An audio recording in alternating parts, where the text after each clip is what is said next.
guys, welcome to my YouTube channel. If you are new, please subscribe it, and below this video you will find a complete tutorial about this broker. Okay guys, today let's talk about support and resistance levels. I know some of you are confused about placing the support and resistance levels on this chart. So today I want to teach you about this, how I place my support and resistance levels. Okay, so the first thing we need to see is the data about this chart. Okay, we can see here the first thing we see on the screen is the lower low and the higher high, as simple as that. Okay guys, we can see here that this is the higher high, for example, and we can clone this level to place the support level on the lower low. As you can see here, this is the lower low. We can see the price here, and we can also zoom in to see exactly where that level is. Okay, we can see here we can adjust this level and the lower low. This is the lower low. So guys, some traders place this level just here on the close of the candlestick. Okay, they don't care about the wick.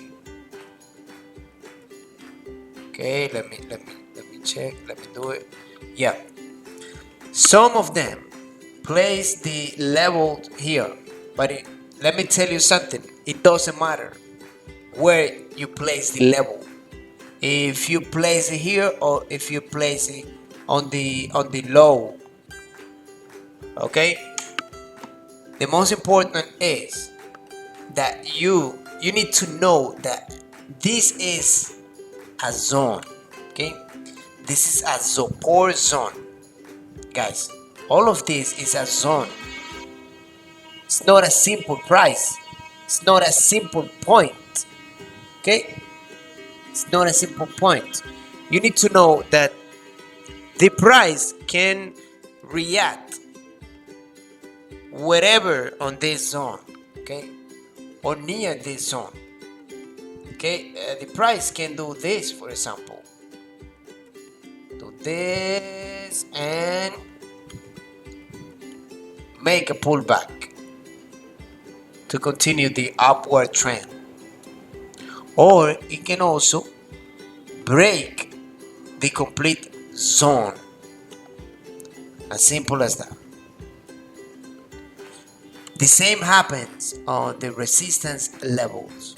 Some guys place the resistance levels just in the close of the candlestick.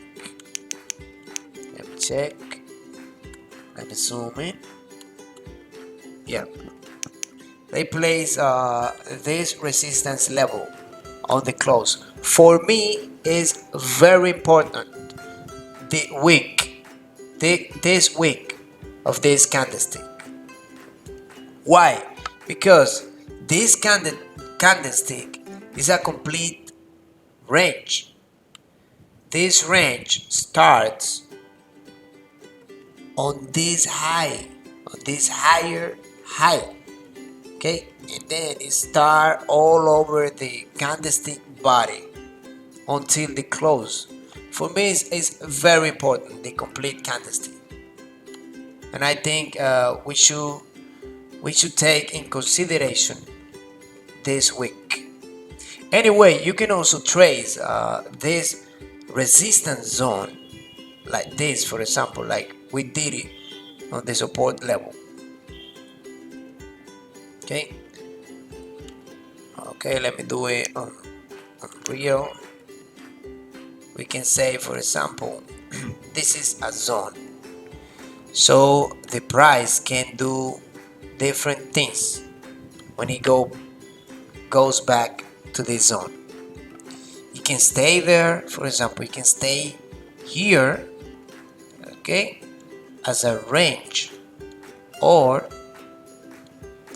it can break up the complete zone. But in this case, if we are, for example, trading with a breakout strategy, we need to wait until the complete zone is broken. Okay, so more or less around this price we should make the entry if we are trading with a breakout strategy. Otherwise, the price can also go back and continue with the downtrend. It all depends. But the most important part here is that you need to understand that the resistance level is a zone. It's a zone, okay? So the price doesn't have to touch exactly this level, because these resistance levels is not an exact point, okay? It's a complete zone. Okay, let me check something else. We can also place a level on the middle of this chart. It's a support level. It became a resistance level when the price comes back. Okay, as you can see here, it's a resistance level. You can see here, even though this is a resistance level, the price never touched this level, but it behaved as a resistance level. You can see here, it respects this level, it respects this zone, because it's a complete zone. Okay guys, so let me check. Oh, here we can see that it broke the complete zone, resistance zone. It broke it, yeah. So guys, let me tell you something else about support and resistance levels. Okay, for me, the most important levels are the most current levels. Okay, so what do I mean with this? It's very simple. For me, this is a new level. It's a new high, it's a new level, and it's very important for me. So what I usually do is I can move this level to this new high, for example, and wait for an entry on this level. It all depends how the price reacts when it touches this level. I can make an entry, a put option here if it shows up bearish pattern, or I can also make an entry if it break up this level. But it's important, it's an important level for me. This one is a recent level. It's a recent level created by the price. Okay, the same happened with this one. We have a level here. It's probably that the price goes down to this level. It can respect this level and go back to the higher high, or it can also break this level. So it can be an opportunity for me. It all depends on the trading strategy that you are using to trade. Okay, let me check something else. A moment. Something else you need to know is that, for example, let's suppose that the price break this level and continue the upward trend. Okay, so what I need to do is to go back on the chart and get another higher than this level to know where the price is probably going to. Okay, I can see here a higher high than this one. Okay, and I can assume that the price is going for this level, or I can even place another level here.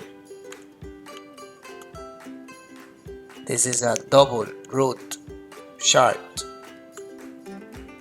Okay, so guys, let's go back.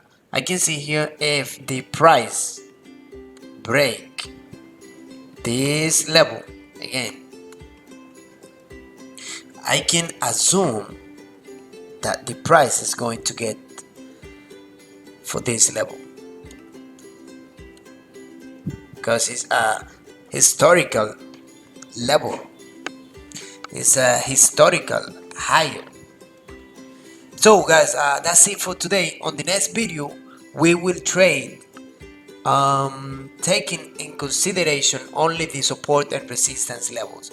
If you like it, please press the like button and remember to subscribe it.